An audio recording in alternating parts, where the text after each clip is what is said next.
Come on, let's go. Fantastic. Today, we've got actually two panels. We had so many people up here that are going to be talking about Web3 and some of the challenges and some of the potentials. We've got another four gentlemen coming up after this, some of them in the actual VC side and some of them in gaming itself. Right now, I've got the first three of the lineup here, and we'll start with some introductions. So, Shevat, do you want to start off and just give an introduction of who you are, and then we'll get all into the questions. Sure. So my name is Cevat Yerli. I'm the founder of one of the largest independent game studios called Crytek out of Europe. I directed video games like Far Cry, Crysis, and Rise, Son of Rome, and many others actually. These games have reached over 100 plus million gamers, hundreds of awards, and some of the most critically acclaimed games, tapping on the team's shoulders, of course. And my claim to fame is also the CryEngine, which was the world's first what you see is what you play game engine that formed the blueprint of modern engines. And I'm now also the founder and chairman of the Tomorrow Foundation, which is looking towards the future of the internet, which what call Internet of Life. Cevat, so I have you to thank for the "Does it run Crysis" meme, Yes. which is cool. Joke for only the hardcore gamers in the room. Absolutely. I'm Paul Dawalibi. I have been investing the past 25 years in everything tech, and I'm focused in the last 4 years on gaming and metaverse specifically. I also host the biggest gaming industry podcast in the world called The Business of Esports, which everyone should subscribe to, and have a book coming out on the metaverse at the end of the year, and a show on CNBC on gaming coming this fall. So gaming guy, they call me the prophet. That's how most people know me. Oh, my name is... You know, in Crysis, there was a guy called Prophet. Sorry. Does it work? Yeah, okay. So, my name is Damien from Room 11. I'm coming from Japan. Worked 15 years there on large-scale project with NetEase, Tencent, and recently opened a AAA GameFi studio in Abu Dhabi. I'm also advisor for the Gento Metaverse Japanese project. Okay, good stuff. And I'm Brian Rose. I'm the founder and host of London Real.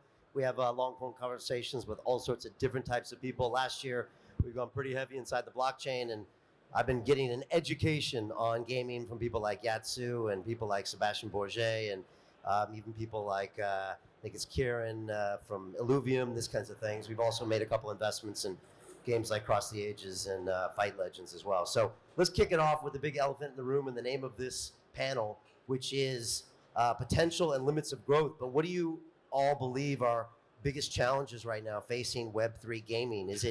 It's not necessarily where we wanted it to be at this point. Where do we need it to go?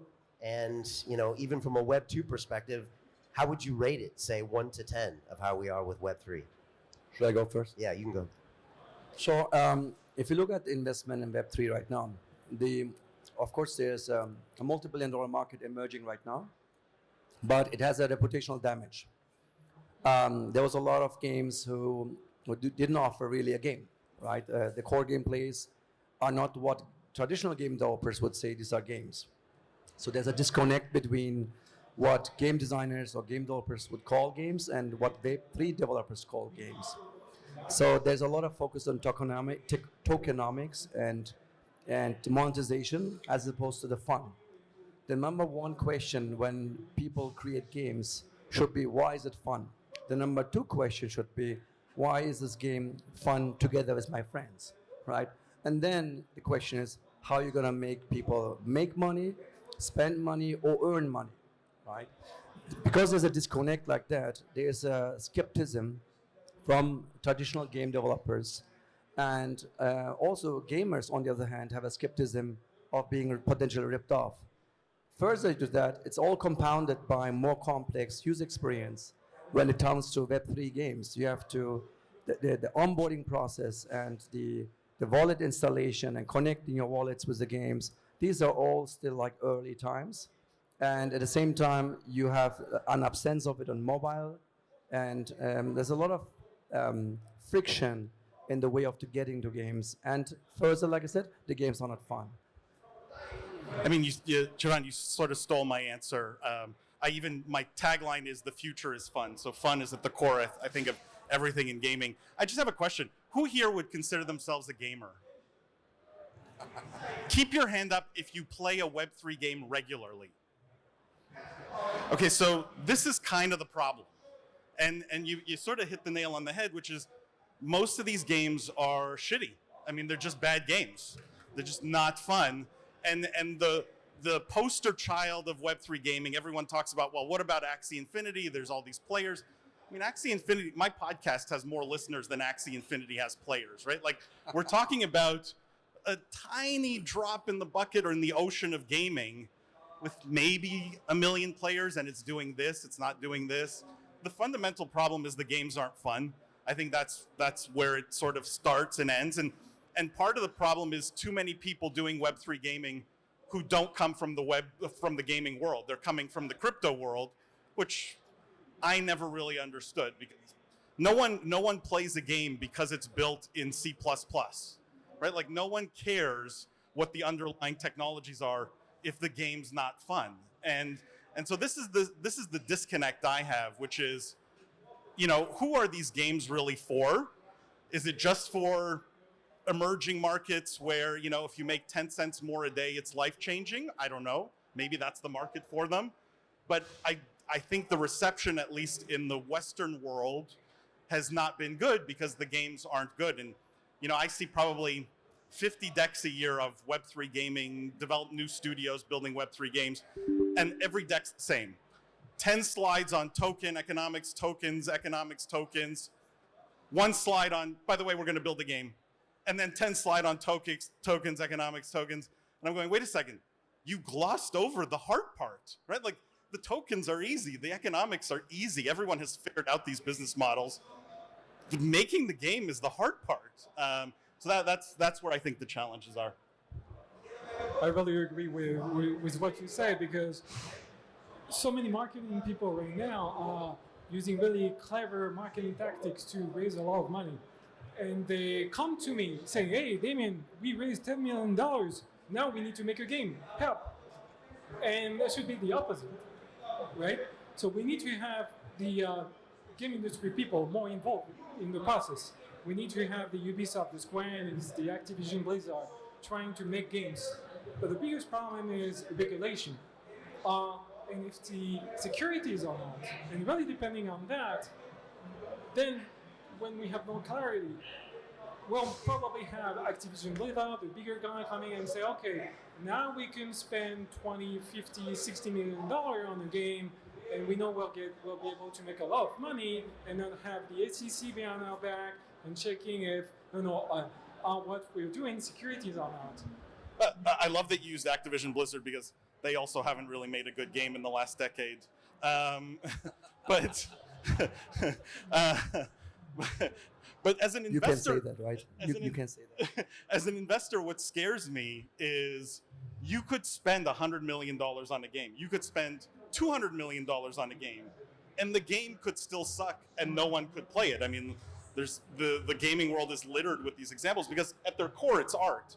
And art is very subjective, and what people think is fun is subjective. And so, I know the point of the panel is sort of investing in Web3 gaming. I think the layer on top of, hey, by the way, most of these games aren't fun, is it's scary from an investment standpoint because you're talking about investing in something that's fundamentally art and very, very subjective.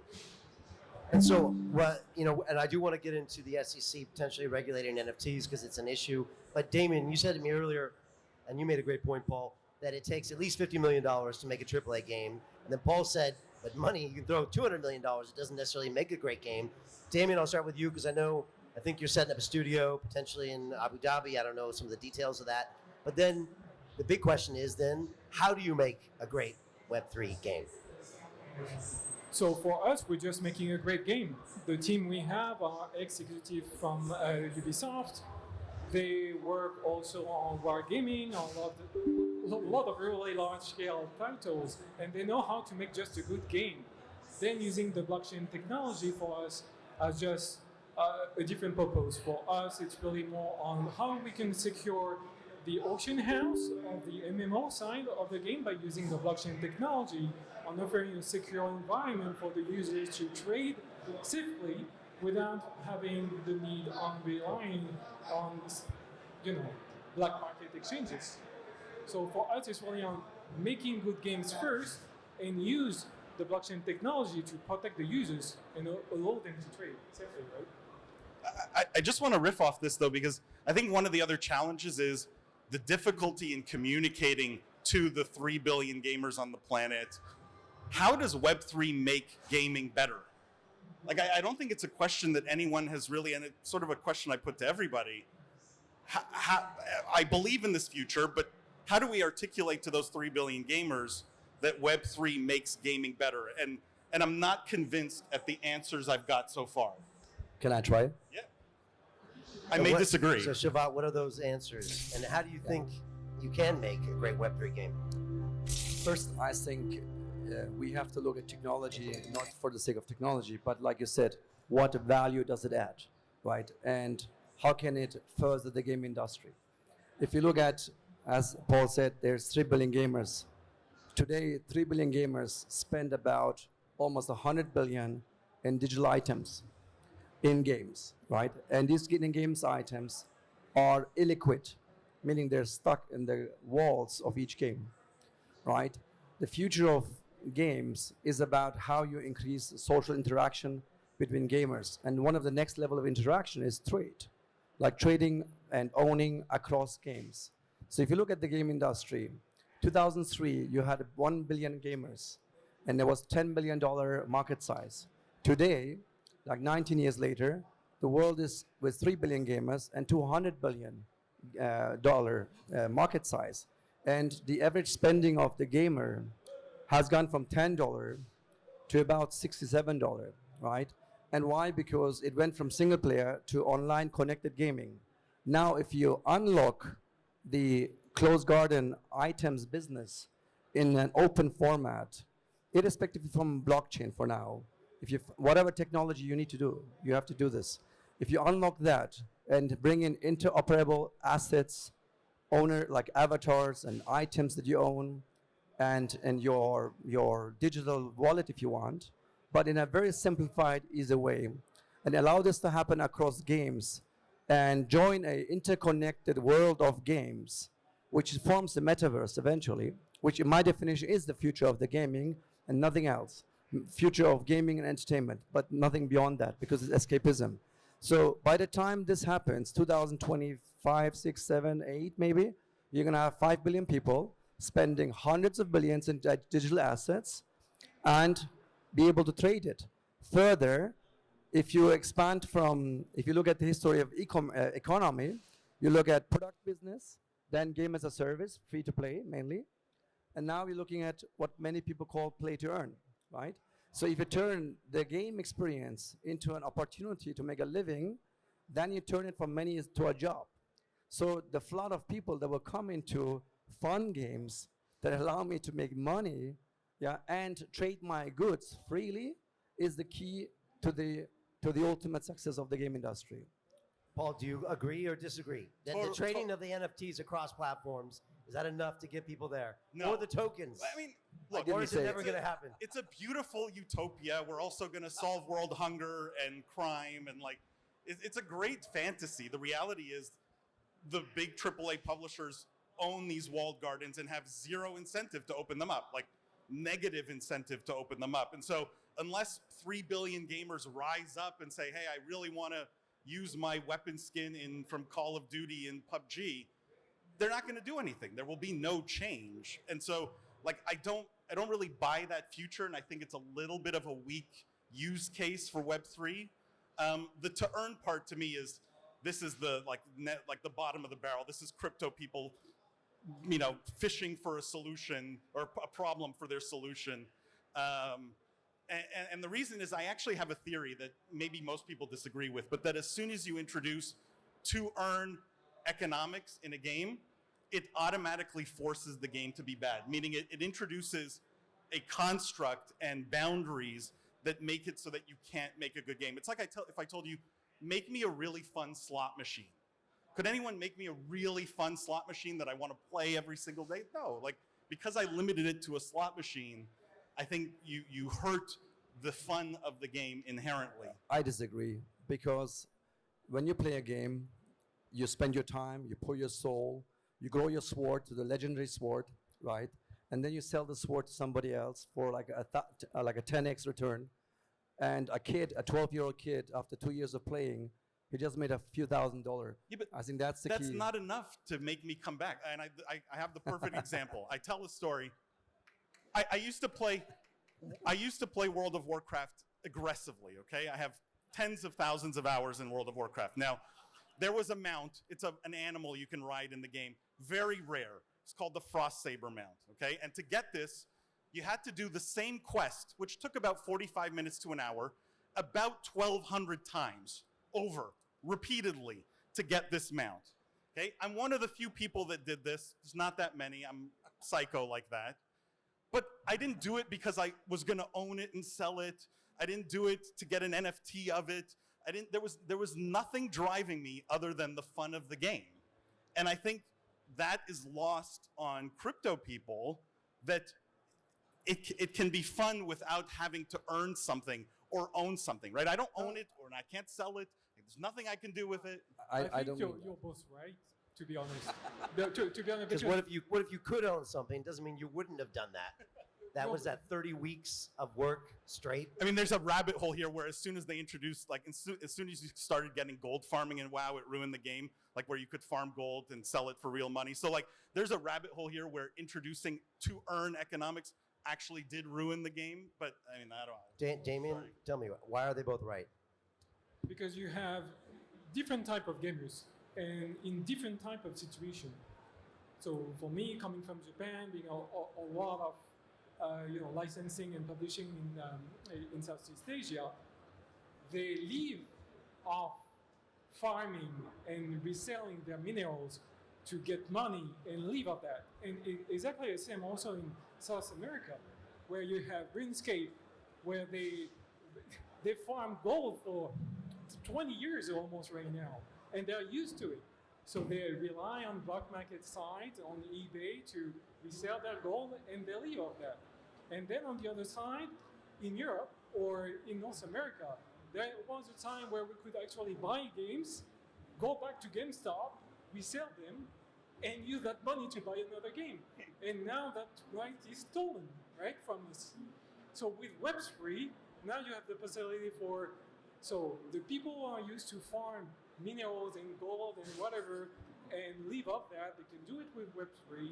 If you finish your game and you want to just sell your accounts, you can do it using the blockchain technology. And just imagine an MMO where you finish all your campaign, you're done with it, you're not touching it, and maybe you'll be able to just sell your account to someone else who will see value in that.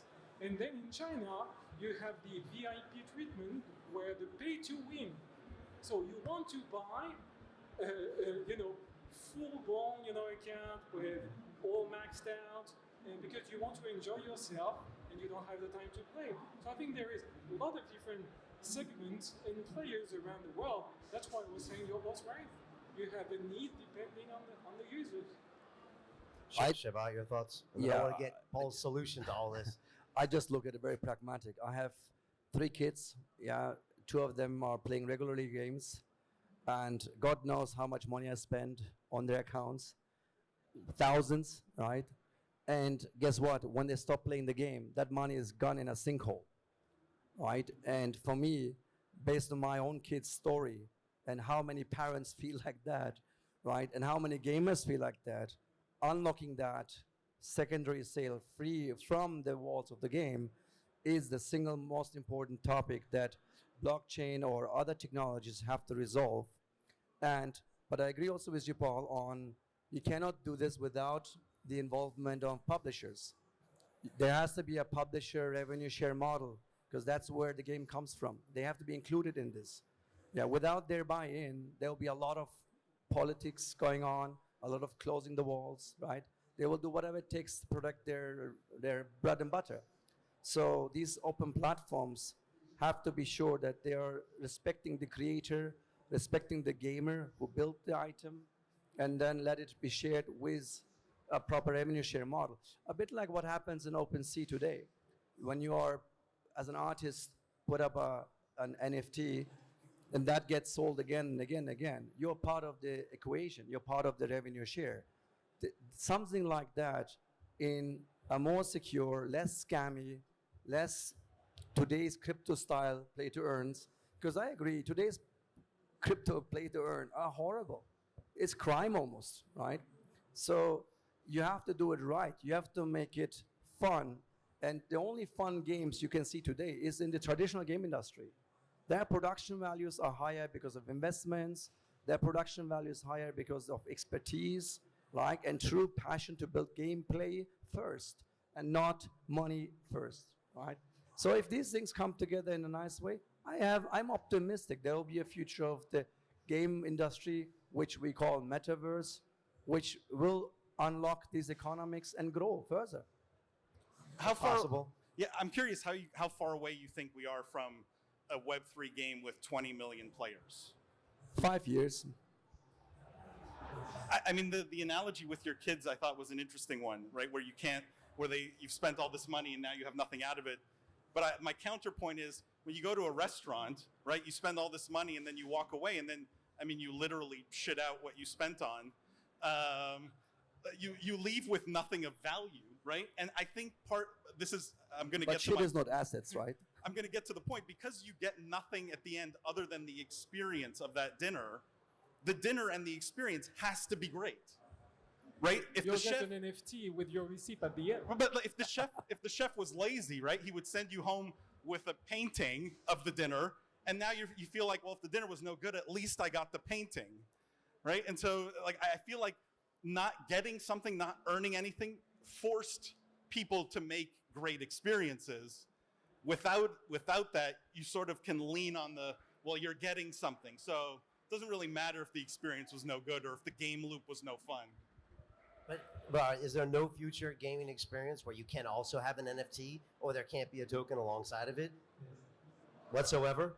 I'm optimistic, but I haven't seen it yet. Honestly, I think that whole ownership of assets and opening up the markets is at the core of fun games is the only way we're going to reach a whole world of gamers effectively. In 10 years, we're going to have on a natural progression between 5 to 6 billion gamers anyway, right? But how do you engage more social activity beyond just playing together? And I think the key thing is co-creation and sharing, trading. These are the activities that will be underpinned by creator technology, which is effectively cut the middleman, empower you with some open platforms without walled gardens, and then, however, still respect whoever was the middleman, the publisher, by providing some contracts. I do believe that's the $1 trillion market. Today's game industry is going to go maybe $400 billion, but what is today a few billion is going to be $600 to $800 billion. That rise is going to be like astronomical, mark my words. And can we stop calling it Web3 gaming? I think that's also part of the problem. Like, Well, I try to avoid it. No, like, I let's say just call it gaming, Future of right? gaming. it's not even the future. Let's just call it gaming, right? I think putting it in this bucket again forces things that aren't natural. So then, in your mind, Paul, Web3 gaming means that it's gaming with transferable NFTs and some kind of tokenized element, and it's on the blockchain, and that ruins the concept. No, it forces us to compare it against other games, as opposed to against other Web3 games where everything sort of gets a pass. And right? by the By way, putting everything in the same bucket, it's a more fair kind of conversation. Yeah, I do agree, because there's no such thing as Web 2 games. Never existed. Web 2 games existed after Web 3 games were invented. Right, of course. Now, Damien, backstage, you were saying to me that Play to Earn has been around for 20 years. And I'm curious what Paul thinks about this, because people have been going on eBay trying to sell their worthless goods they were going to shit out later. So there is an economy, right, that was there. I don't know how big it was, but can you just comment on that, Damien, that Play to Earn's been around for a long time, as in people do want to exchange these assets for value? And what does that mean as far as the future of, dare I say, Web3 gaming? So it's a $8 billion a year economy, the block market economy, the farming side. Yep. And most MMO company right now are missing about 30% of their profit, of their revenue, to those black market. So for video game companies, if they could embrace, especially the MMO, the live op companies, if they could embrace a blockchain they could increase by 30% their revenue. Why don't you think they have, though? What do you think is the blockage there? The blockage is regulation, because you're all probably seen the announcement with Yuga Labs being investigated with the on their NFT probably classified as securities. So we are all waiting for more clarity on the regulation side, and once that's in, then we'll be able to move on with more opportunities for sure. I mean, since Paul's here, I might as well keep asking. Is there any place for a token in games or a game to be somehow empowered by the blockchain, or potentially for those assets to become NFTs and move off? And if so, how do you do it? I mean, if I had that answer, I'd be running a game development company. If I had that answer, I think I don't have the answer. I believe that yes, there's a place for it. I believe that someone will make it work. Is it 5 years? Is it 10 years? I don't know. I believe that it will be part of the gaming ecosystem. The problem is today, I haven't seen it. Today, no one articulates the benefits well. And the few who articulate any benefit, it's offset by all the friction that it causes, right? Like, again, you guys alluded to it. You need a crypto wallet to play these games. Like, the average 10-year-old still doesn't have a MetaMask wallet, doesn't have whatever. Like, you're talking about friction in the on-ramps that affect how quickly a game and its player base scales. And so I think until we figured out those three things, does it make the game better? Is there no friction? And can we communicate how it makes the game better? We're not going to see any solutions. We're going to see a lot of wannabe solutions, but I believe in that future. I do believe there's a place for it. I don't know what the answers are. I like presenting them to people in the hopes that people come up with the answers. You mentioned Axie to start off with, and how it's about 1 million users, I think we were saying. But what have we learned from Axie? What have been now a couple of years later the pros from it? What have been the cons, including some of the tokenomics that maybe need to be rethought for these games of the future? Is play to earn a bad expression these days? But Shavat, just your thoughts. I might make myself unpopular with this, but I don't think Axie Infinity was the game. Axie Infinity was like a press, raise up and then sell. That's not, for me, that's not a game. A game has, again, a passionate core loop that wants me to keep going from a second-by-second experience, and then it gets a minute-by-minute reason to continue. There are these loops of gameplay designs you have to incorporate, second by second, minute by minute, hour by hour, day by day, and that all has to make sense. The only thing that makes sense in Axie Infinity was the perspective of few days later down the road, I will make money, or months by months, I will make money. So it's like a meta game, you would call it, but no core game. For me, if I look at, I agree with Paul, and strongly I agree with him for once today. Wow, that's the first time anyone really on stage has. Now, but I do believe today there's now good sample of the future of gaming, or gaming of the future, whatever you want to call it. Yeah, there's none. There's not a good example. There are many projects out there that define, hey, we're building AAA with crypto, but that's not the answer either, right? That's too simplified way to look at it.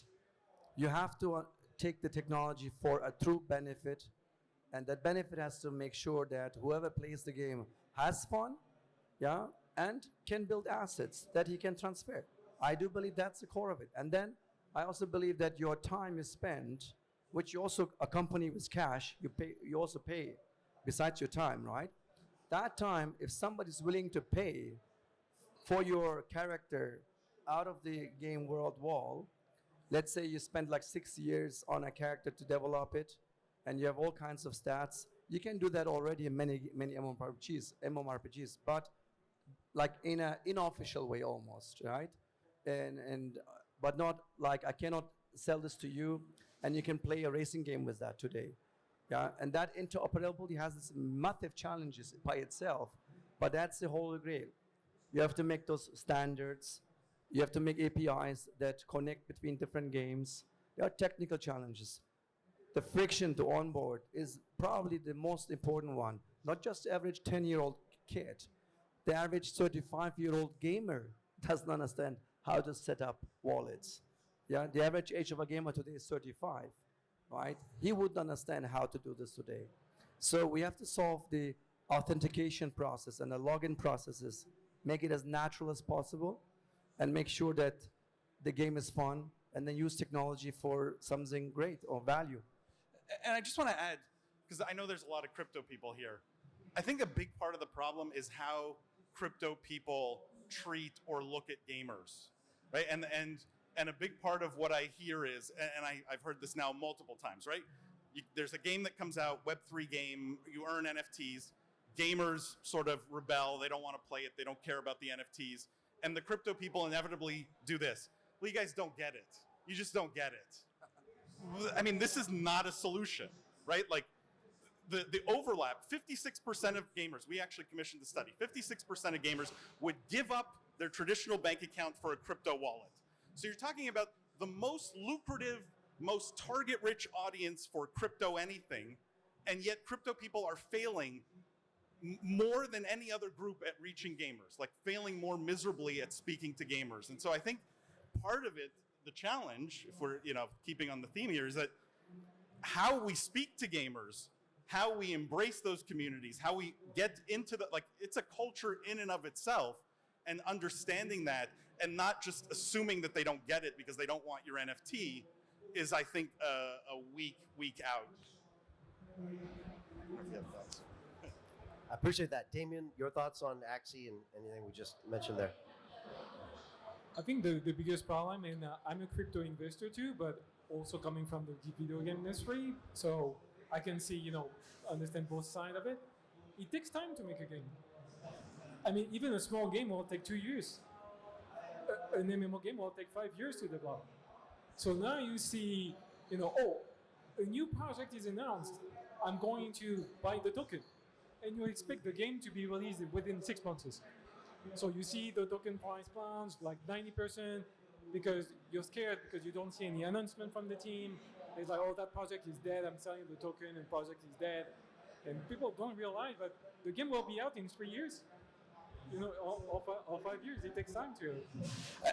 I mean, Brian, on Axie specifically, I think it proved that there is a market for this. Like, I think no question, it proved that there is, especially in developing countries, a market for this kind of thing. What it also proved is that if the game sucks, people don't come back, right? Like, I think Axie has been sort of the poster child of what could work and what has absolutely not worked. And so for that reason, I think they've been sort of a valuable part of the ecosystem.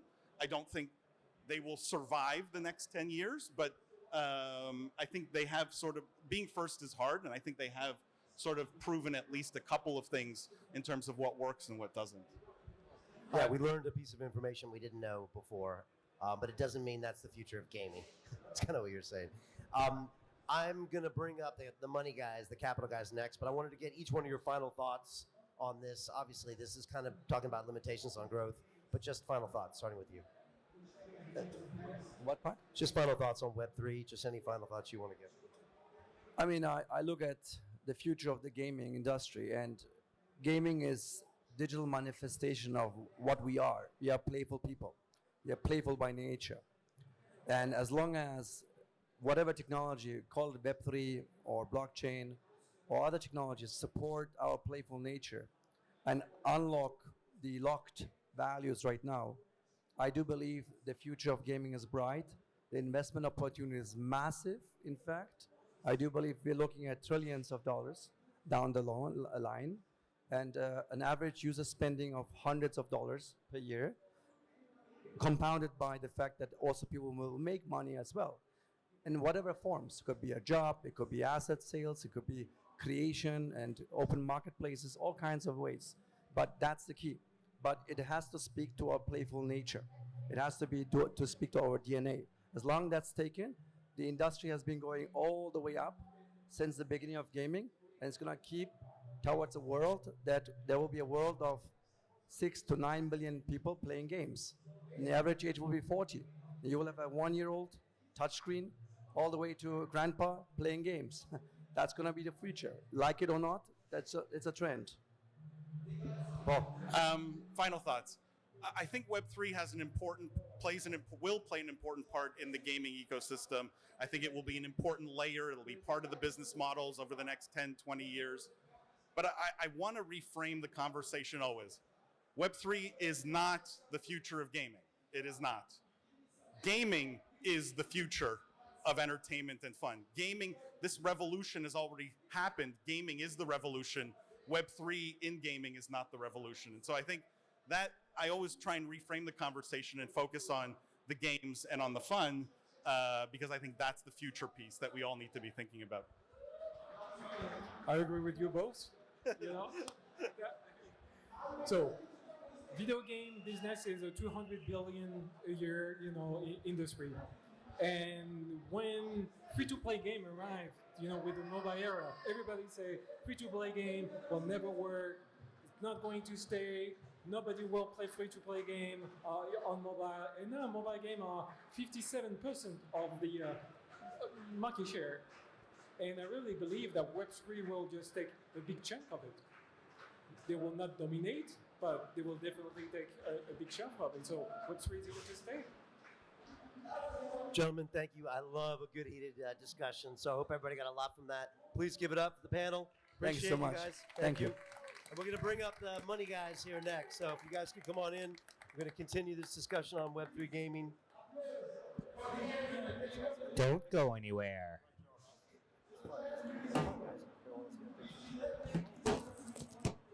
Next presentation. Our panel on Web3 gaming. It's the potential and limits of growth. We've kind of heard from the gamers or the game developers, and now we're going to hear more for the investors and the venture guys. So The one more game developer too. one more developer as well to keep us honest here. So what I'm going to get is introductions to everybody first, and then we can jump in there. And I'm very curious how all of these guys think about what we just spoke about. So go ahead, you first. So I'm Faris from Ghost RV. Testing. No, now it's working. So Faris from Ghost RV. So we're a game development studio, and from the previous panel, we found the solution for all the wallets and problems and MetaMask. So that's what we're currently doing. We're gonna keep playing. Hi everyone, my name is Karan. I'm the Senior Investment Associate at Cypher Capital. We are a multi-strategy blockchain fund based out of Dubai, and I've been investing in gaming for a while, and yeah, looking forward to the panel. Okay, this one works. So my name is Omar Ghanem. I'm the head of gaming at PokerStarter, which is a Web3 fundraising platform. We are actually an investor, but we're also gamers, so I think we kind of sit in a very interesting spot in the middle. We've helped raise over $50 million across 100 projects. I think around 28, 29 of them were GameFi specific projects. But we've also grown a community of over 70,000 gamers, so we kind of tend to sit on both sides of the fence where we know what the investors are looking for, but at the same time we know exactly what the gamers are looking for. Okay, good. So, look, we will jump into some of the discussions we were having, but let's just start off clean slate. What are the biggest challenges? I'll start in the end. We'll come back in here. Biggest challenges right now for Web3 gaming. I think the biggest challenges are pretty much what I think Paul was alluding to earlier, right? It's the skepticism. It's all the questions about how does blockchain make gaming better? Does it even make gaming better? I think there are answers and there are specific scenarios. I really agree with the whole conversation around you shouldn't call them Web3 games because then you put them in a different bucket. And then every game that's even average tends to kind of shine. I think all games should be treated as games, but the technology really empowers a lot of different aspects. So for example, I don't know if any of you have been involved in, esports or any kind of tournaments. It's not so much the competition that is difficult as much as it is getting the money out of the competition for a contestant, because let's say you're a kid that grew up in Southeast Asia, whatever, you win a tournament, you make $10,000. To get that money in your bank account is a process, and it takes months, right? Now with blockchain technology, games like Undead Blocks, which is a zombies shooter game, for example, as soon as the tournament is over, as soon as the results come out, the money's in your wallet. Now you could argue about, should there be money, should there not be money, but esports exists, and it's a big chunk of traditional gaming. And so blockchain tech enables that. Without blockchain tech, you have to go through your bank, my bank, the central bank, every bank in the middle. With blockchain, it's just one transaction. So that's kind of one example, I think. But to come back to the question with challenges, I think it's the perception because of the initial games that came out, so the Axies and all of that, which I think, obviously paved the way for what we're doing today. But the perception of that all games are like Axie, which is not true. Today there's, Big Time, which is an MMORPG. You don't need a wallet to start playing that. Undead Blocks, you don't need a wallet to start playing that. A lot of these games have launchers, just like Riot Games. And so I think the perception is one thing we need to change. The other is also the quality. So that's why I said I agree with a lot of the points, because internally, a lot of people in the Web3 gaming space were crypto people. That's true. And so a lot of the thoughts, a lot of the projects were just like money focused. A lot of it was just capital focused, and not enough gamers were actually sitting at the table. Now the conversation's shifting a bit, where we can now see the community say, this isn't good enough. I'm not going to stop playing Warzone to play this game. I'm not going to stop playing League of Legends to play this game. And I think there is a shift, but obviously it's still super early. Yeah, I kind of agree to this. But it's interesting. I liked Paul's point and Sevat's point that we should look gaming as a broader industry and not categorize them as Web 2 and Web 3. It's completely true, because it's still larger than film and music today, right? And speaking of challenges, yes, gameplay is not that fun. Axie was a pioneer in this space, but do we want to play Axie every day? Probably not, right? Gameplay has to be immersive enough that I want to go onto that any console that I'm playing at, and want to play it every day for hours and hours, right?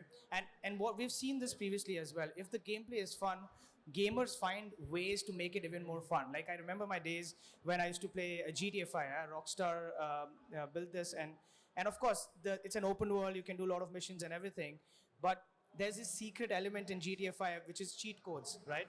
And you can go online.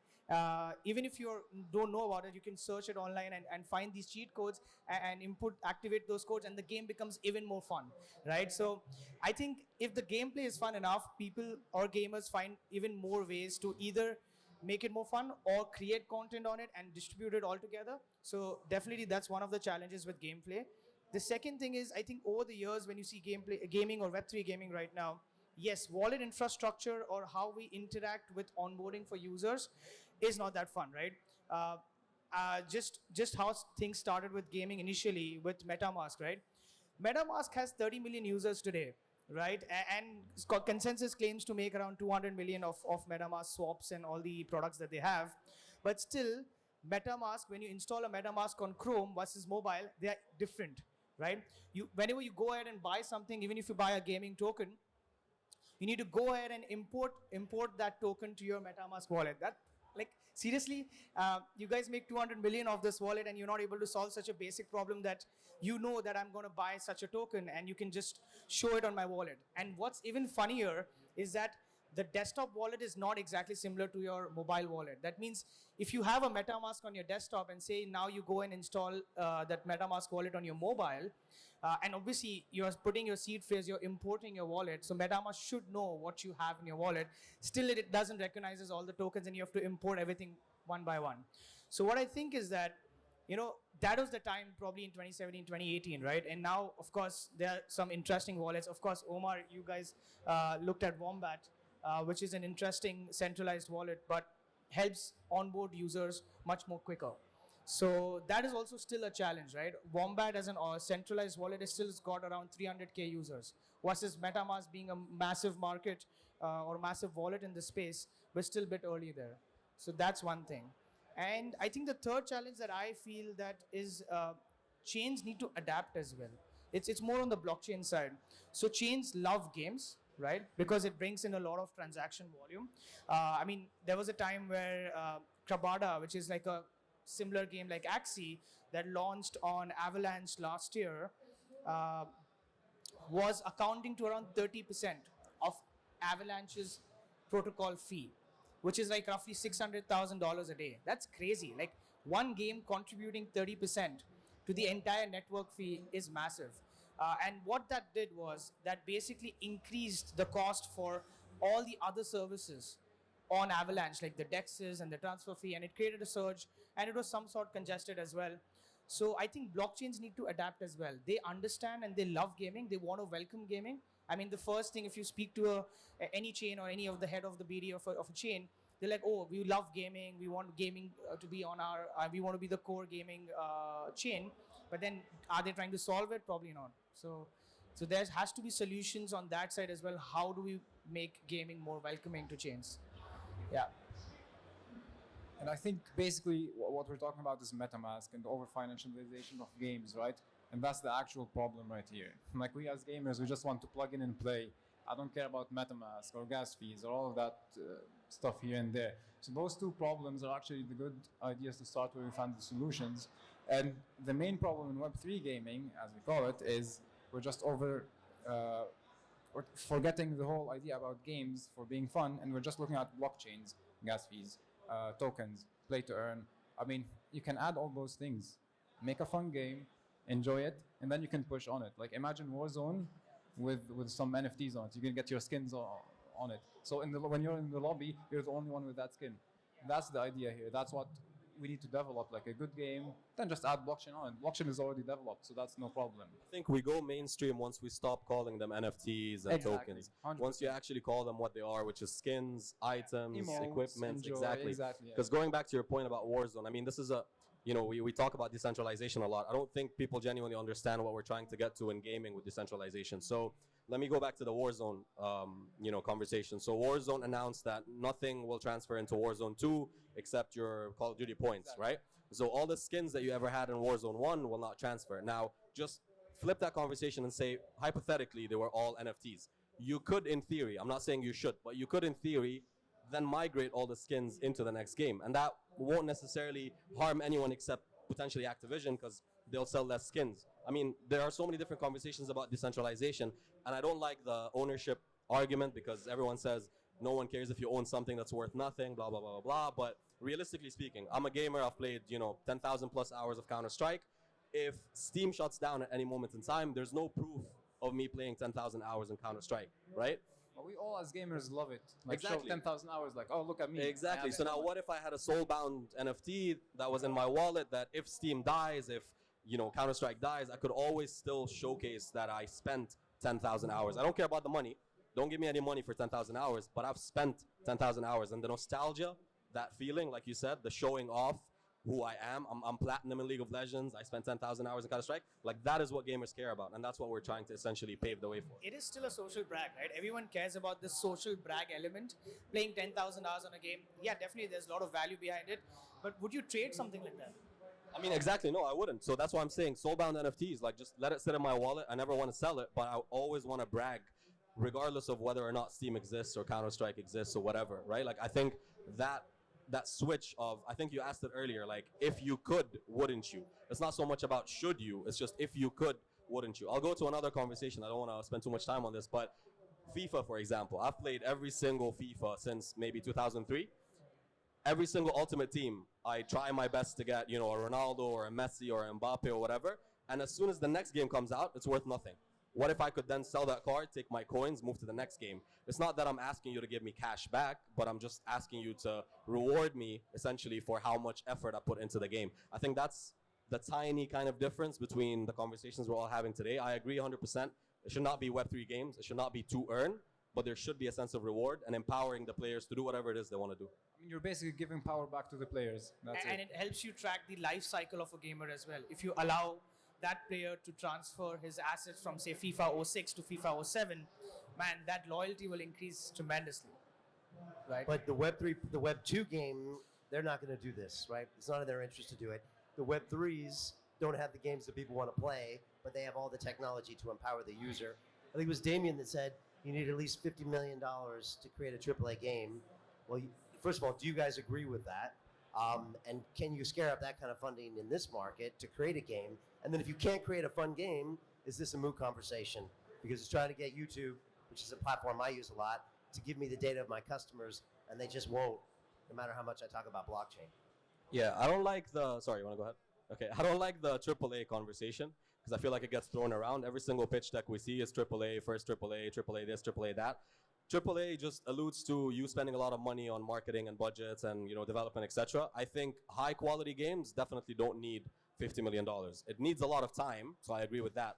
But something like Star Atlas, I think, raised maybe 185 million. Does that mean Star Atlas 100% will be a AAA game? I don't know, right? There are other games that maybe have only raised 10 million, but the quality of the game, because they're building on Unreal Engine 5, because they've got actual, genuine senior executives from, Riot and Epic and Ubisoft, the quality of the games can look like it's AAA. So I don't like the AAA conversations. I just want to have a conversation about good games. So now I don't think good games need 50 million plus. I think they still can raise 50 million plus. Maybe not right now, but a couple of months ago, maybe a couple of months down the line. But you definitely don't need that much money. What you need is a genuine focus on the game and genuine game people making the game, not crypto people making the game. There are so many games coming to, sorry, I'll give it to you. There's so many games coming to console. You can't tell me those games are not going to be good. If a game's going to be on the PS5 and the Xbox, that has to be a good game. Otherwise, it won't live on the Xbox and the PS5. I mean, talking about Unreal Engine 5 now, it just makes everything simpler. Like, you don't need like 200 guys team right now, like Ubisoft. We call it dead weight now. So you have a couple of passionate guys that like to kind of work together, and you can create a game. You don't need like 50 million, maybe 5 million, something, voice acting, all that stuff. But that's kind of the main or core thing about the AAA thing, is everyone's throwing the word out, oh, AAA, AAA, AAA. I mean, there are some indie developers for PlayStation 5 that created games even nicer than AAA by themselves, right?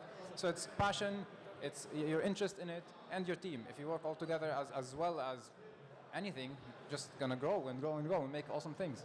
Yeah, I think I agree to this. I can't imagine how many countless pitches we've seen where they use this golden word, right? AAA. And it's a way to probably increase the valuation of some sorts, I would say. But yeah, I kind of agree. Good talent, and if you speak to a good quality founder, right? I mean, just someone who's experienced. I mean, we were recently speaking to the studio from India. They're building an indie gaming studio, and the entire team is ex-Ubisoft. So they were frustrated with this whole experience of building a game at Ubisoft for the last 5 years. The game is not launched yet. And they're like, okay, you know what, let's try our hands at Web3 and let's explore this side. The entire team of around 7 or 8 people, which are like top directors from the gaming side at Ubisoft, left the company and now have started this whole, this new studio because they are passionate about gaming, right? For them, when you have a conversation with these guys, they're like, oh, you know, how much will you be willing to invest, right? And we're like, okay, can you tell us an idea how much cost and everything? What's the plan? How many? And talent is expensive. Gaming talent is really expensive. You want to hire the top tier people, it is expensive and it requires a lot of experience to understand economics, gaming design, how to structure it, and also the emotions on how to flow the emotions between games, right? A lot of game founders or game makers put a lot of emphasis on thinking what kind of emotion am I driving into that particular game? Is it angry? Is it horror? Even cross the ages, right? Sami, the founder, he's also a passionate gamer. So I definitely see that it's not about the amount of money required to build a AAA game or, like as Omar said, build a good game. It's also about what talent is building that game and what their thoughts are. And it's also about, you know, building can be infinite, right? You can even put $1 billion in a game and it would suck, right? It's easy to spend money, right? Yeah, it's easy to spend money, but it's difficult to, you know, getting more from less. So that's what talent counts, right? So you're looking for the passion from the founders that want to create that. I know we're talking about Sammy from Cross the Ages. First time I met him, I mean, he lives that game. He breathes that game. He carries his collectible Magic the Gathering cards around. I mean, it's just always in his head. There's the passion for it. I know they didn't raise, you know, probably 100 million for that, but they still have a good chance of coming up with something great. Do you now look, though, for Web 2 experience in any new projects you look like in gaming? Is that something you want to see as opposed to blockchain experience? I mean, it depends, right? You can't not have Web 2 experience. If you're building a game, you had to have built a game before. And so we typically just look at experience in building fun games, right? So even if you were like employee number 200 in the Ubisoft payroll, if you have experience actually building a good game and you can translate that into a new one, that's step one, right? Now, step two is typically the blockchain side. So it's not just about slapping a token, putting a bunch of NFTs, minting out a collection. Like, there's more intricate details into the blockchain side. So is everything a transaction on chain? Yes, no. Is every single item on chain? Yes, no. There's no right or wrong answer, but the idea is that we really look at, you know, founders that understand what they're trying to build and then understand how blockchain tech can empower them to change things around and do things differently. So going back to my example of Undead Blocks, I'll take this case an example because we talked about, you know, there aren't good games, people won't start playing these, etc. When's the last Call of Duty Zombies? ages ago, right? And they're not making new ones. They're focusing on Warzone. That's their money maker. And so what these guys did was they focused on this nostalgic niche of Call of Duty Zombies players that no longer have a new game with updates, which is I think around 30 million players worldwide. And they basically gave them a Zombies game, right? I think that is step one. You identify a niche, like people will continue playing this, they love this, etc. Let's build it. Second, how much money do you need to raise? I think the guys maybe only raised something like 1 or 2 million, something ridiculous, like super low. Not a big amount. yeah. Exactly right. That's step two. You got the money. Step three, traction. They've done, I think, $100,000 prize pools over the past 2 or 3 months, primarily from sponsored prizes. So it's not like token sales or anything like that. It's just me saying, put my logo in your map, put my skin on your gun, and let's do a round for this weekend, right? And they've done 10,000 weekend tournaments and things like that. I think that is the right mindset towards using blockchain tech, where it's like, I've identified a gap, I've identified the technology to then empower myself to pay players directly, to empower myself to give players a sense of ownership. Let me then build this. Once I'm done building it, let me now look at, okay, I want to raise a Series A, Series B, let me make another 10, 20 million, etc. I think that's the right mindset. If you come in with, I'm going to raise 100 million, and then here's a bunch of pictures of what the game will look like, that's not going to make it, because the Or community trailers. will the Or community will trailers. shut you down, right? Like Yeah, no one is going to pay attention to how much money you raised. They'll look at the game you're building. And right now there's no excuse. We have free to play. There's free to play Web3 games. We have, no wallet connect Web3 games. Everything is now possible. So the excuse of, oh, you first need to buy 3 axes, you need to spend $1,000, you need to spend $500, that's all gone. So I think it's a completely different dynamic. I mean, when you need to buy something like an Axie for $1,000, you're just removing, I don't know, 60-70% of the player base. Like most of us when we were kids, you didn't have $1,000. Like games cost us what, $50? Yeah. Exactly. That. Yeah, just buying the console. But I think I agree to some extent here. But I think also, coming to this point, right? Behavior change is really hard, right? Forget Web 2, Web 3, just gaming as a segment. You want to play an awesome game. You don't care about that it's a Web 2 or a Web 3. I still play 30 minutes of Call of Duty every day on my phone, and I'm so addicted to it. Even if it's on Web 3, it's an added benefit, right? It empowers me. I can make money off of it. But how simple that experience is going to be, that's very important as well, right? And just adding to Omar's point here, you can make even a simpler Web 2 experience and make it completely centralized. No one really cares if it's really decentralized, because we are here to play fun games. Even in the worlds of Pokemon, right? So when they released the Pokemon dollar, it was like a credit system, right? You had this dollar, you can buy in-game assets or whatever and go with it. And you could have the same thing as tokens, right? You just had a basic screen, you're playing a game, you have some point-based system, that point is now token. And why do you want to give an experience to a user of connecting a wallet of some sort? Like as Omar said, there are games with no connect wallets, but I think there should be games with nothing, no interaction with a blockchain wallet altogether. Blockchain as a technology is great to be hidden, like it's on the back end side. Don't give it to the user on the front end side, right? All the best apps in the world that you use today are simple to use, right? Yeah, that's the purpose of it.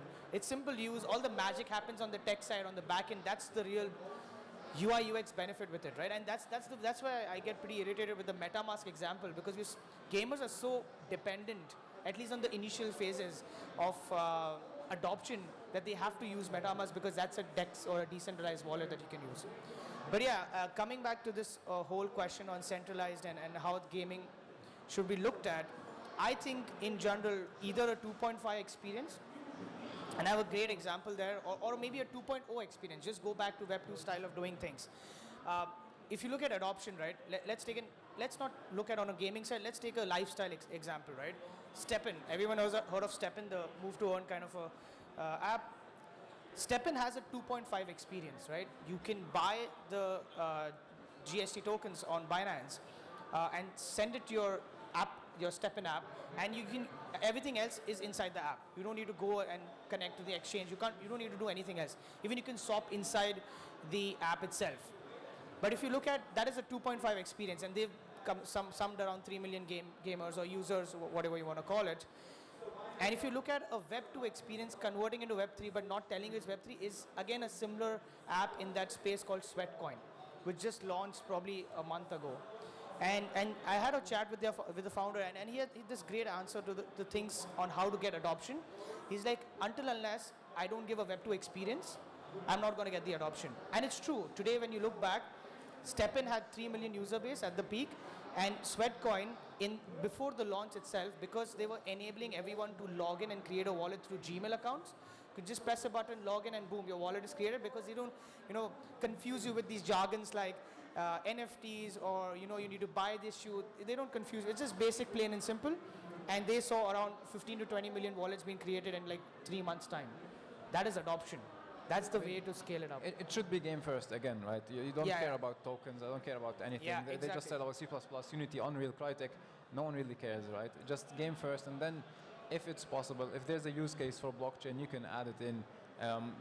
To be fair, no one really cares. Any gamer cares about how many there's like TPS or whatever is happening, or if he's gonna make money or no. Because me going back home after my job, I'm just gonna go play a game. I'm not gonna think about finances again. It's just gonna piss me off, right? So that's kind of what we should actually be doing, and not really thinking about tokens, MetaMask, and all that big stuff. So. Also, I don't think there's anything wrong with traditional gaming as we know it. I don't like calling it Web 2, but look at Fortnite. Like, free to play, everyone plays it for fun, but if you want to spend money, you can get a battle buy pass, whatever you you can want. get skins, you can do whatever you want, right? I just think if you allowed me to then say, if I play Dragon Ball game XYZ, and I have an NFT, and I can then go to Fortnite and maybe potentially get the skin for free, like that's where the potential happens. Partnerships, actually. Exactly, Just make partnership. Like partnerships I don't want to between use my zombies gun in a MMORPG. That doesn't make any sense. I think the argument is invalid. But it's more so about just making the gaming experience better. So if you played X game, you can now earn something in Y game. If you did this in that quest, you can now do this in this game. And these partnerships and collabs that you see Fortnite doing all the time with Marvel, with Dragon Ball, it's just a no-brainer. And I think there's nothing wrong with that system. I mean, if Fortnite use blockchain with this type of idea, they can also get actually more players, because now only Fortnite players buy this Dragon Ball skin. Yeah. But let's say Dragon Ball Xenoverse game people, they will, let's say 10% will go and try Fortnite now, because they can take their Goku skin Exactly. and throw it in. So that's kind of, you're just I think creating a huge market right There here. are 2 points there. Maybe on an investor level, how we look at it is that agreed that it enables and empowers gamers to cross-pollinate across games, right? Cross community as well. But the 2 biggest benefits, of course, one is interoperable, that you can go across communities and play around things. But there's also one more benefit with NFTs and gaming in blockchain is composability, right? You can probably use a Fortnite character maybe, and then go on another game and maybe get that as like maybe add on to your existing character from Fortnite, and buy a SWAT in that other game and then make a new character altogether. It could be possible. I mean, it's still been experimented with a lot of games, but that is also a big potential.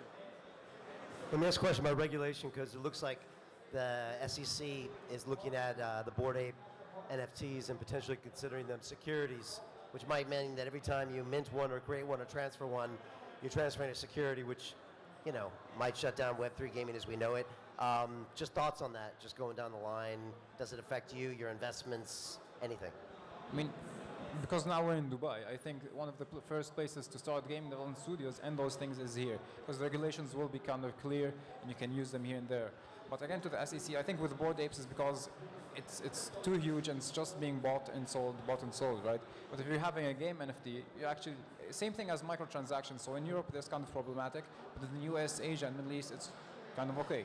So I think it really depends on the region here and there, but in the end, it's a game, skin, game, whatever, so you're not buying and selling it for the sole reason of profiting. You're buying it to show off or to play the game. So that's kind of the difference in regulation that will happen as far as I can see.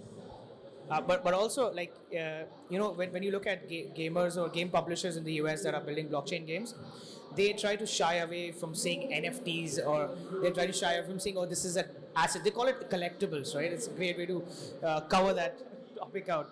But also, there's another thing that I've noticed, at least with SEC regulations, is that if you're launching a token with the game, you need to launch the game within 1 month of the token launch. So that's one of the policies that's recently implemented. I just got to know speaking to a publishing house in the US, and yeah, I think that's just one limitation there. You can go all around the world and probably build a game. If you think that US economy is gonna tamp on you and create a restriction, so there's a lot of potential to go outside, and Dubai is also a good hub. There are huge amount of gamers out here that you can do a beta test with. Might be controversial, but I don't care. I view it as very different. I understand that they're building the other side metaverse, but I don't know if you guys know PlayStation Home. It was around since maybe 2010. To me, that is pretty much the perfect metaverse that everyone is kind of trying to build now. It was, you could do whatever you want, you could have whatever experience you want, you could buy and sell and do whatever you want. To me, metaverse and gaming, yes, there's an overlap, but they're not necessarily the same thing. And so if people start speculating around, the Bored Apes or whatever, that doesn't really affect the people that are just building games and game studios. So in my opinion, yes, obviously there will be, backlash and people will start asking questions, money will slow down. But long term, I think anyone that's building a game and is just, head down focusing on community will just continue doing the same thing. So it doesn't really have that much of a negative impact, even if in, the grander scheme of things, all the headlines will say scam, scam, scam, security, regulations, lawsuits, etc. Final thoughts from each one of you as far as Web3 gaming going forward. Yeah, I think I agree with the point made earlier. It's not Web3 is the future of gaming. I think gaming is the future of gaming, but gaming that is then empowering gamers and players to do whatever it is they want. I'll leave you with one final thought, which is I think a Red Dead Redemption 2 player on, I don't know if you know the console, Google Stadia or Stadia, however you want to call it. They decided to shut down, and one of their players had spent 6,000 hours playing the game, but now because they're shutting down, all his data, all his saved data is gone. And he was pleading and begging that they allow him to transfer into another console, to transfer his save file. I'll leave you with that final piece because to me, I think this is what it's all about. I'm not, I don't come from a financial background. I don't come from a crypto background. I've played games for the past 20 plus years, and I know what a gamer wants because I am a gamer. When I have conversations with my friends, I'm not saying MetaMask, Wallet, blah, blah, blah. I'm saying Call of Duty, FIFA, Tekken, League of Legends. And so I think in general for the entire space, we need to kind of uphold ourselves to higher standards. I think Paul was doing a great job at asking these questions because we need these questions in order to raise the standard of the industry. Otherwise, we'll be stuck with copycats of Axie and copycats of Ponzi, tokenomics, and things like that. But from where I sit, I think the future is super bright because we're seeing games that are actually genuinely games that we have fun playing. We stream them on Twitch, we play them and make videos on YouTube. We've got a community of over 70,000 people on Discord. None of us talk about NFTs and Bored Apes and this and that. We just talk about video games. So I think the shift is happening, but it's still we're at the cusp of that movement. Yeah, I think one thing that is a big takeaway today, and I think I'm going to start speaking about that as well. Gaming is the future of gaming. That's brilliant, right? And the day we are at the day we get difference between Web 2 versus Web 3, let's not go there, but the day we get adoption even on Web 3 games, and we would not need such panels, right? Everyone would say, oh, let's talk about the future of gaming anywhere. Like blockchain would just be, okay, this is one of the features that you've added as a benefit or empowerment to the gamers, right? And it's not about, oh, what are you trying to do with blockchain gaming, right? So there's a lot of potential. Speaking on just numbers side, we're just at the tip of the iceberg. Even if you consider Web3 gaming as a space, 1% of the entire market, 3 billion gamers around the world, but I don't think so we've touched even 1% of that covering this side at the moment. And also the gaming industry is growing as a massive rate, right? As an investor, what we look at is big market sizes. Where can we invest, which is a massive market potential. And of course, we want to invest in projects that make or probably acquire a certain percentage of the market share, right? If you just look at just gaming in general, right? Regardless of Web 2 or Web 3, it was a 10 billion or something odd market in 2005. Today, we are 20x that, 200 billion, right? And it's still growing at a double-digit growth rate. That means as an investor, we are interested in gaming because it's a big market. So I think we'll always be optimistic on that side, and there's definitely a lot of games and studios looking to build in this space. I had this conversation with the co-founder of Supercell. These guys made Clash of Clans. I randomly met him at Token 2049 in Singapore. And he said, look, we understand that there's a big space in Web3. We're just trying to experiment and figure it out. But we're coming. We're not going to stop. Either we'll spin off one of our entities because, capitalism, it's a bit hard. Like they have shareholders, they have to give dividends. So they're going to spin off a small entity and start looking at Web3 gaming. But they are coming, and all big studios are thinking about it, and they want to build great games in this space. And yeah, that's going to be the whole thing about it. I'm not going to take so much time, but I think gaming is the future of Web3. That's for me because it's the main transactions, everything's there. Most of the guys that have crypto are gamers. And that's what I learned. And I just think once we work hard, kind of create actual fun games, fun looking, good storylines, good everything, we're just gonna go to the next level. And gaming is gonna be $500 billion soon. So probably Web3 or Web2, it's just gonna disappear and it's just games, people playing for fun and just enjoying their time. Sorry, just to like close on that point, right? Today, like $3 billion market size, right? And we expect like a growth rate of like on the financial side, 5 to 7% of that 3 billion will be in Web3, which is around 150 to 200 million gamers in the next season. That could not be like 1,000 games in Web3. That could just be one game, like Fortnite with 250 million users, right? So we're not looking for like 10,000 games to come in this space. We One only good want one. the one good one that we all play, and that's going to bring the adoption for gaming. Also will be adoption for blockchain itself altogether. So. All right, so that's the conclusion. One good one, and we're set. All right, that's an hour of hopefully triple Web3 gaming future. Please give it up for these gentlemen. Thank you very much. Appreciate it. Amazing, amazing. Don't go anywhere. We're going to go right into our next program.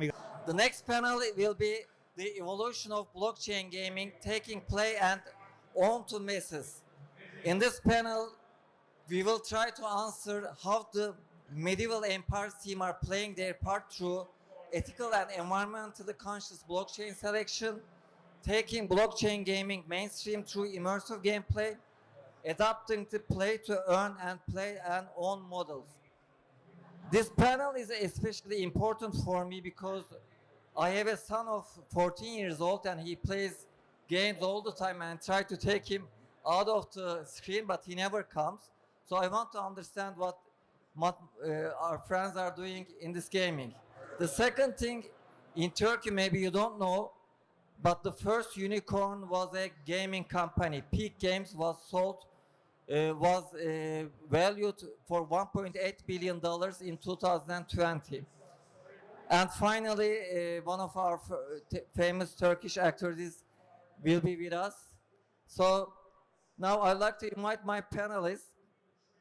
First, starting with Mr. Asad Dar. Asad, can you please come to the stage? Asad, he is the co-founder and chief visionary officer of Medieval Empires. Asad has worked in the IT and digital transformation field for over 15 years, focusing on new global business models and go-to-market strategies. He has built new teams, created departments, and lead marketing campaigns, including for world-renowned brands such as Aspirin and Bepant. Welcome, Asad. Now, Carl Demund Runefield, famous blockchain entrepreneur, co-founder of Medieval Empires. Welcome. Carl Runefield, also known as the Moon, is the co-founder of Moon Gaming, the parent company behind Medieval Empires. He's a serial entrepreneur who has invested in more than 300 blockchain-based startups and has been featured in the top 30 under 30 list by Forbes. And the last but not the least, the award-winning actor, he is the face of Ertuğrul in Medieval Empires, Engin Altan Düzyatan. Welcome. Now I want to start with you, Engin. Now you are a very well-known artist in Turkey and also in the region. But why gaming? I mean, how did you understand this passion? Where did you start gaming? Hello, thank you very much. I'm very happy to hear, first of all. And when I'm into the gaming, of course, when I was childhood. So when I started to gaming, I think it's Commodore 64 for my age knows. And I always in the gaming industry, but I never in part of the gaming industry. But the team and Carl has an idea, and then it was a very good idea also. And then they called me, and then they say we have a blockchain gaming, and then it's a difference now. It's not usual gaming sector because we know gaming sector, but it's different. It's totally different actually. And during time I was started to read a blockchain, Web3 technology, and this kind of stuff.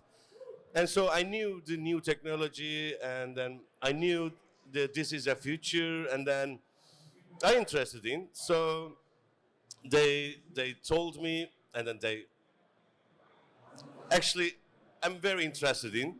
So I am the part of the medieval empires now, and it's very exciting for me because I'm a gaming character now. It's fun. It's fun, It's huh? fun though, yeah.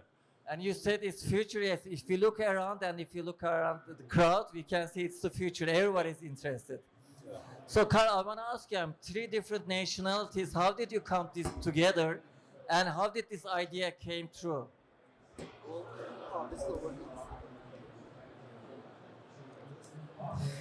Yeah, exactly. We have all different backgrounds, and I think when I do business with people, I always look for founding members that have different backgrounds. I never make business with someone that has the exact same expertise or background like myself. And all of us, it's like the rainbow. Like we have literally completely different backgrounds, experiences, and sets of knowledge. And it just came together. I think the stars just aligned, the universe aligned, and we all came together. And I mean, you have been looking into crypto for so long. You have more NFTs than I have even. It's so funny because people think I'm the guy with the NFTs, but actually he has more than me. And then of course Asad, I mean, he has great experience from the traditional like business world. And I think when we all spoke about this idea together, we just realized that this is we just have to do it. Yeah, I agree. Different backgrounds bring different expertise, and I want to ask you, Asad. I mean, I have seen you were for Asprey in Bepantin, different background, but what expertise do you bring to the medieval empires? Sure. So I think what I bring is that I worked in the digital transformation and change management area. And this is all about where are we now? Where do we want to be in 10 years? How is technology changing? And how can we change the mindset of people to understand that? And since blockchain gaming is the next evolution of gaming itself, I think I really understand how to convince people to join this kind of team and to give a vision on how to make such a new technology successful. And this is the reason actually why I wanted to start this, because when I missed Bitcoin at the very beginning, when it was very low, I thought I missed it. And now with the blockchain gaming industry, I don't want it to say again after 5 years, I missed again, like using a new technology to create something great. And then I said, now I need to do it. And with this great team, I'm sure we can reach a lot. Engin, Carl mentioned that you have more NFTs than the team. I mean, when did you start investing in crypto and NFT? What is your interest to it? I started to search the Bitcoin and blockchain technologies 2017. But during time, I own my NFT. During COVID time, I own my NFTs. And Carl has a much more than valuable NFTs than me, but I am more than NFTs for him. Yeah, I don't know. I like the collectible things actually. So NFT is a new asset, a new technology asset. So I have to, and if I'm interested in, I have to buy some NFTs, and then I don't know what I'm doing in the future with these NFTs, but NFTs also is changing. Not like first of all, it was just profile photos NFTs, but now NFTs is changing, and then first of all, I can say our games in a lens. There is a lens. You can buy a lens, own a lens, and then it's a digital asset. So it's very important. Not like a profile photo, not just like you're in your phone or somewhere. You can use, you can rent, you can sell. It's different type of NFTs, and then every day is going to change, NFT world and then blockchain world, because every day is new day. So it's very excited for me. Carl, Engin told that you have more valuable NFTs. I want to ask this, but I want to get more into gaming. What are the major trends? I know play to earn, but I now heard play and hold. What are these new trends in gaming? I think, I mean, we have seen a big spike in the interest of metaverse and play to earn, play and earn games. But I think so far we only saw the first generation of those games. We only saw these like click to earn games, like Asa usually says, right? You just click to earn. It's not fun. It's just like almost like a slot machine. We want to build a game which is actually fun to play. That's very important because then it's a truly play to earn or play and earn that we want to call it, because you're playing and then you're just earning as a bonus because you're playing because it's fun, not to make money. I think if you build a game based on just making money, then it's not long term. It's not. You need retention to be high. You need people to want to come back, and you want people to play against each other and go back like into tribes together, and this social aspect of it I think is very important. So money can only motivate so far. So yes, it is play and earn, but the playing part should be the focus, not the earning, I think. Asad, I want to ask you how medieval empires is answering these themes: play to earn, play and hold, and how you do this? Can you do this again? Click to earn, click to earn. Yeah, so I mean, as Carl already said, so we focus, so it was like play and earn, then play to earn, play and earn, and now we are also going in play and own, play and own. So really set the focus on you play something, you have fun, but also you own something. And I think that's the big difference from the old gaming industry and the new gaming industry, that if you have two games which are fun to play, but in this one game you really own the assets and you can do whatever you want with these assets, why would I still choose the other game in the future, right? And we saw that, or we are seeing this, and we are building our game on this play and own model.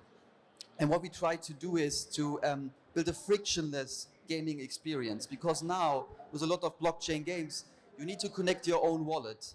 Most people in the world don't know how to create a wallet, right? And we want not only to have the crypto gamers, yes, we want to have them, but we want to have everyone, all the Web2 gamers we want to have in our game. So we have a solution with a custodial wallet, which means you just register for the game, and then in the background the wallet is created and you can experience a blockchain game just as any other game, but you can from the beginning own something. And I think this is what we do different from the beginning. This is one thing, but the other thing is also that it's free to play. So you can just enjoy the game and see, is this something for you? And if you understand and really enjoy the game, you can go deeper into the blockchain functionalities and even enjoy it more. Engin, I know that you are very environment conscious. Why is that, and is it important for blockchain selection? Yes, actually, I'm very into it, the environment, and then I'm an actor and also producer, and I produced 2 documentary about environment. First was in Africa and about the clean water issue, and second one is the plastic and the microplastic issues for our waters. So, and that guy knows my environment passion. So I'm very happy because we talked about these environment issues and then problems, and then they have a good idea. We are working the Polygon, and Polygon is less carbon footprints on the world. So it's a very good idea to work Polygon, and because it's their care of the environment.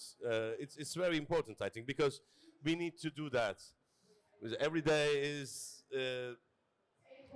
going to bad, all the world. So we need to do something, and Polygon do something, and we are doing something. And also, that guy has a different idea. So we have some environment fee, all of the game.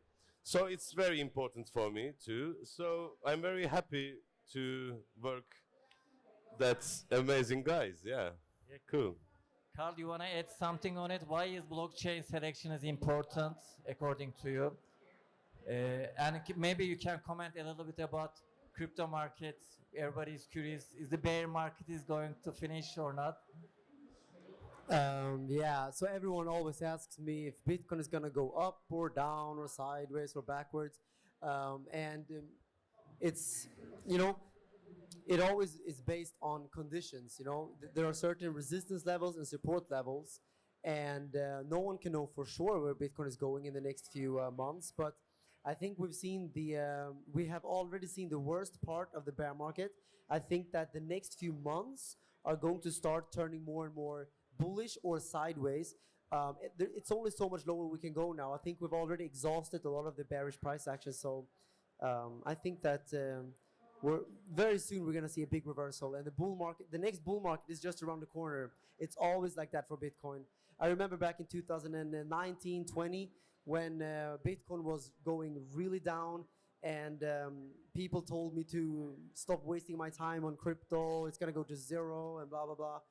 But I kept building, I kept investing, I kept hiring people to build my vision. And in the bull market, I got greatly rewarded, while 95% of everyone just gave up. Many people give up, and many people, they start in the bull market, and then they give up in the bear market because they only came in for the money. I saw that in the previous bear market. I see that right now as well. Many projects, they just stop. They just go to another industry. But for us, it's very important that we look towards the bigger vision. So we are building now, and it's perfect to build now because it's less competition. Most people are giving up, but just more for everyone who keeps building. So this is the time to build. It's the time to hodl. It's the time to invest and be patient until the bull market comes, and then we reap the rewards. Asad, what's the next in gaming? If you think of future of gaming, taking blockchain gaming through immersive gameplay, what do you think? So yeah, I think the evolution we see now going to play and own, I think this will still take some time because we don't have a lot of good games who use really play and own, but these games are coming in the next years. So I think this is the first thing which will happen. You have games where you can really own something. And after that, of course, we see a lot going on in the metaverse with VR and AR. And I think this immersive gaming will be also the future of gaming. I think this will take some years more, but the evolution would be blockchain gaming where you can own something. And then we go into more immersive gaming. Now, gentlemen, I'll take your last takeaway sentences very short. Then I will ask some questions from the audience. So Engin, what's your takeaway message from this panel? Or what's your dream about gaming or medieval empires? How do you want to end up this panel? I think the game is a good idea. The medieval empires is a exciting. I don't know how can I say. Exciting area. There is a lot of tribes that area, and then it's exciting. I hope the mass can like this game, and then I hope it will be nice. Yeah, I hope it will be good. Carl, takeaway message. Last message you want to tell the audience. Stay strong. The bull market is around the corner. Hodl, invest, and build. And also sometimes go and take a walk in the park, because sometimes in crypto we stare on the charts and we stare on the screens. Sometimes it's nice to just also realize there's a world out there as well. So sometimes I disconnect from crypto, but I love crypto. It's really my passion, and I love to build. It's so cool, and to work with these amazing people. And do something great together that we all believe in. And like I said, we have so many different sets of knowledges and different experiences, and that's what makes it fun to work together. Asad, what's your message? Yeah, my message is maybe just to add. So we are building a strategy game where you can build your town, where you can fight against others with a historic background in ancient Turkey. And we will build this at a certain time. This map will grow into the whole world. We have different factions you can play. So I think it's a very, very interesting game, a growing game over time, with a great actor also as one of the main heroes, where you can own land beside his land, which is also pretty interesting. So yeah, I mean, Yeah, we can be neighbor. yeah. So if you want to be neighbor, go to medievalempires.com. We are still building this game. It will still take some time, but we are very dedicated and laser focused to offer a very good product. You all would have fun play. Okay. Do we have time for a couple of questions? Okay. If you want to have questions, let us start. Or ladies first, okay? Thank you so much for all the information. I am passionate about education and I'm building an NFT marketplace for that. However, the biggest issue or challenge is the mass adoption. How do you overcome that? Should I go? Mass adoption. I mean, we are built for mass adoption from the beginning. Why? Two main things or three main things. First one, we have an actor who has a followership of several hundred million worldwide, right? So we have a lot of countries like India, Pakistan, Indonesia, Bangladesh, also in South America, and a lot of other countries. Like Altan is very popular. So this is the first thing how we attract a lot of people. Of course, we have also Carl, who has a big followership in Web3 gaming, or Web3 overall, which will help us at the beginning. That's the first thing. The second thing is what I said with the custodial wallet. So we built a game where you don't need to have any knowledge about blockchain gaming or blockchain at all. You join the game, you register to the game, and the wallet is created for you in the background, right? And this combination of a go-to-market strategy where we reach a lot of people and we make it frictionless for people to just start the game with a free-to-play mode at the beginning, I think this is exactly how you build a game for the masses. You had a question? Hi, we run the largest DEX on top of Polkadot. So I want to ask you, what are your thoughts on sort of integrating DeFi into running some of your like trading opportunities on the back end of the game? Can you specify a little bit? So can I trade, for example, gaming assets within our DEX? Are you guys going to be opening up those rails? Or are you going to be building DeFi into your own application? I mean, we are thinking about that, but we don't have an answer to that yet. So we are still a little early in the game design and how we want to build the game. At the end, it's very important that the game design itself works pretty well, right? And then we want to add everything what makes sense in terms of blockchain. So we are not in the stage to finalize on this. Any other questions? I think we are done. A big applause to our panelists and thank you very much for listening us. Let's give it up. Thank you, gentlemen. We're going to set up for our next talk. Our NFT's dead. We have a few minutes, so no hurry. If you want to move up to the front with those comfy chairs and those apricots, go for it. You got some time.